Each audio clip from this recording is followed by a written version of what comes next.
So we're going to have another amazing speaker, because this one was an amazing speaker. We're going to have another amazing speaker, Michael DeCesare, CEO of ForeScout. Michael, the stage is yours. The clicker? All right. Good afternoon. I'm CEO of ForeScout Technologies. We are an Israeli-born cyber company. Went public late last year. Still the heart and soul of our engineering organization here at local. One of my absolute favorite places to be in here, and I really appreciate you guys giving us the time. We know that you have a lot of choices on where you spend your time. We appreciate you spending it with us. It's a pretty amazing time that we live in 2018. Some of the big crossroads around IT, the growth that's coming out. When you see some of the innovation that comes out of Tel Aviv, the Silicon Valley, other areas, it's pretty incredible. You have companies like Uber and Airbnb that are no longer trying to leapfrog other technology companies. They're trying to change the entire way that we interact online and digital. And I want to explain to you today, I want to use my time to talk to you about the challenges that get brought on by the explosion of IoT devices. If we back up 10 years ago this year, it was the birth of the iPhone. Prior to that environment, what IT departments had to deal with was fundamentally devices that you would control that would be on your network. It's very common at that point if an individual would try to bring something into the work environment that was not blessed by the IT department, that would be met with a no. And it was really Unix servers and Windows machines. We'd have the ability to buy these machines for our employees, to load them with every bit of security that we want to be on those devices to keep them safe before we put those online and brought them into production. With the birth of the iPhone, the first device that really was owned by the individual, but expected to be able to be on the network for business purposes, everything changed. And as you look and you accelerate that through to 2018, things have changed in a very material way. Back in 2008, it was very common to have an agent-born architecture.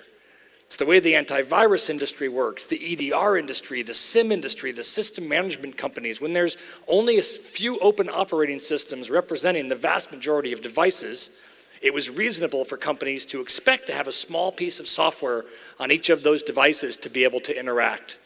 But the reality is, as we accelerate through 2018, 18 billion devices expected to grow to over 30 billion in the next couple of short years, we're seeing as many new devices get brought online every 12 months as the first 20 years of the internet combined. And those devices come with a very different portfolio of challenges for IT departments. Many of them are not open. There's thousands of different operating systems that represent the categories of devices. And it's posed a very different set of challenges for organizations. You combine this with the movement towards edge-based computing. What was once hard enough to guard, which was a data center full of servers and laptops that you would give your employees and such, has given way to a substantially larger threat landscape. The perimeters around the network have become much fuzzier than they once were. We have clients in our install base that some of the devices that they manage are security cameras that sit on top of every telephone pole in this certain city. And 3 short years ago, those devices fed a SOC, human beings that would be sitting in a room like we have in many of our use cases, and they'd be using those as sensors, the devices that sat on top of these telephone poles, to triangulate gunshots. So if the police were called about something that would happen, their ROI was to be able to get police to the scene quicker inside that organization. In 2 years, that use case has moved from feeding human beings in a SOC to feeding IBM's Watson and analyzing this with machine learning and AI to be able to even bring that responsiveness quicker. Now, why do I tell you this story? Because what's also happened in these last couple of years is the processing power of these devices that sit very far away from this company's headquarters have gotten to be larger than what a server would have even looked like a few short years ago. So organizations have to contend not just with volume and diversity in growth of appliances, but they also have to deal with the growing horsepower that comes along with those. When you weigh these side by side, on one hand, you have a paradigm where organizations have to deal with not just the growth of devices, but the complexity of those devices. On the other side, they lose visibility into it. Simply understanding what's on your network in 2018 is a very large challenge for most IT organizations. As you heard Chris talk about a couple of minutes ago and Nadav prior, there's a lot of collaboration going amongst the cyber companies. We all work together, both the customers and the suppliers themselves, and we are tackling these problems in a very aggressive way, but it is definitely a challenge. It's one of the things I always ask CIOs when I meet is, how much of your cyber budget goes into Windows devices? Right? You buy a laptop and you buy antivirus and all these other products on those devices, and how much of your cyber budget goes into that world of IoT?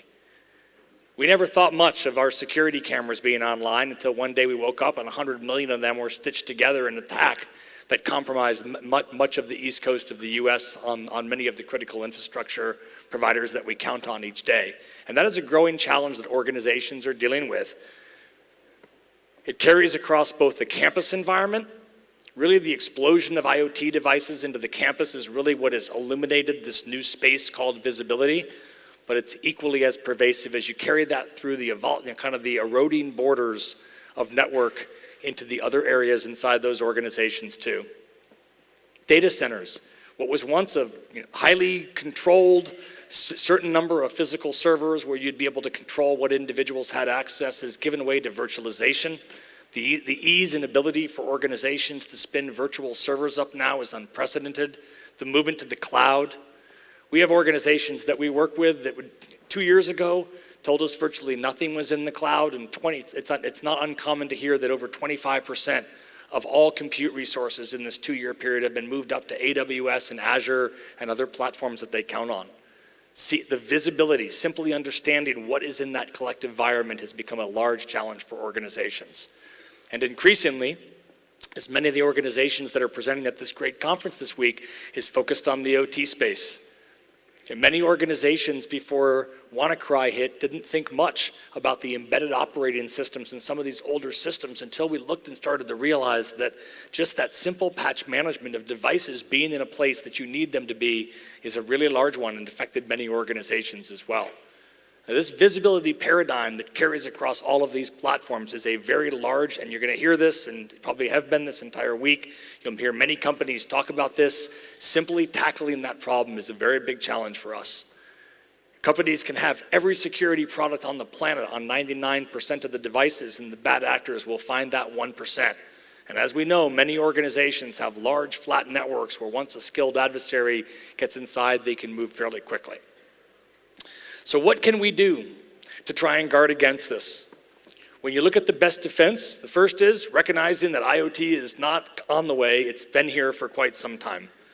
There is no longer, those same CIOs and CISOs from 10 years ago have no choice but to allow every device into their environment and figure out how to make sense of those devices. Business continuity is important. Organizations are expected to be able to be online.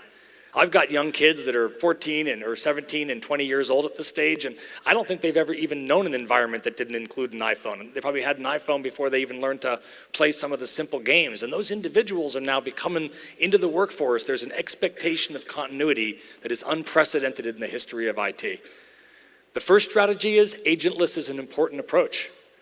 We have to embrace these devices. We have to be able to allow security cameras and HVAC controllers and beds in hospital floors and gates if you're an airline and all of these unique use cases to operate in a collective way in that environment, but we have to figure out how to make sense of those devices and to keep them safe. It has to be heterogeneous. The reality is there is no high-tech company that is above reproach in the day that we are in these days. Doesn't matter what you choose from network infrastructure, you will have cloud-based infrastructure, network infrastructure, you'll have different operating systems. We have got to embrace this concept of heterogeneity. It needs to be continuous. The reality is that many of the cyber layers that we've counted on for 10 years were built at a time when the speed of response was very different than what is expected in 2018. As you listen to Nadav talk about some of the more critical attacks that have happened of late, the speed and the coordination of these attacks is what makes them most scary for us to try and defend against. And lastly, they must be automated. The days of, we're not going to block anything in our environment because God forbid we take our CEO's laptop offline are gone. The reality is the vast majority of devices that are in a corporation these days are not assigned to a single human being.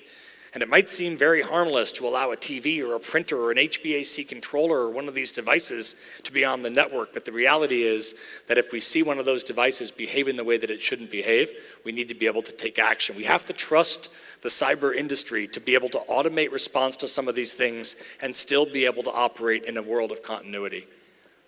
It's not an easy fight that we're up against. The reality is the good guys, God forbid that we take something down that's critical during the middle of hours when it impacts somebody, but the bad actors could care less about that. They don't mind they don't care how disruptive they are. But as Chris said earlier, if we pull together as an industry here, we really can make a big dent in this. And it's an honor to be part of this process, to see the sponsors, to see the level of engagement that this conference has begun to generate is very impressive. It's fun to watch some of the companies like us, that we're not a US company and we're not an Israeli company. We are absolutely both. And pulling all that together and trying to get the best out of the organization is going to make us better as an industry. Thank you for your time. I appreciate it.